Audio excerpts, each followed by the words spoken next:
second I started to do this, I noticed I felt so much better. The truth is no one's coming to save you, so let me at least try. The things you need to be cognizant about is who you are and protecting your energy, yeah? There's one job that you have, and that's to protect your energy. If you're somebody that's constantly doing things for the approval of other people, seeking validation and approval from others before you do stuff, like you're gonna wake up one day and realize that you never did anything for yourself. I think it's great to take opinions and advice from people, but the trouble with that is, like, for example, if you're seeking advice from somebody who came up and was working at a different time to the time it is now, the information is skewed, right? If you were a scientist and you were collecting information and you were collecting, what's an example now? I don't know, let's say you're testing the strength of a deodorant and you test it under more strenuous circumstances like playing sport versus just sitting down with a resting heart rate. Obviously the reading is different, so you want to make sure that you're consistently testing under the same circumstances. Does that make sense? I think when you take the time to really do some shadow work and get to know yourself, like there's a really unparalleled level of peace that comes with it. And you also save yourself a lot of time. Like obviously I recently quit my full-time job and I'm in a position now where,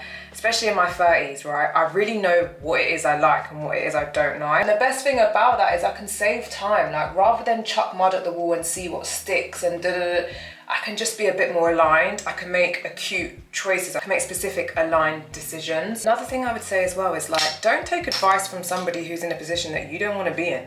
Do you get what I'm saying? Like if they're not in a position that you aspire to be in, like why would you take that person's advice? Like why would you listen to their word and take it as gospel? So basically this is your reminder to work on yourself and understand who fundamentally you are, and to also put up the necessary parameters to protect your energy. If you find yourself in a place, circumstance or situation that you have like a, you know, a little gut feeling like, oh, this don't feel right, like next time you're in that situation, stop, pause and like consider why you feel like that. What is it about that particular place, circumstance or situation that makes you feel that way?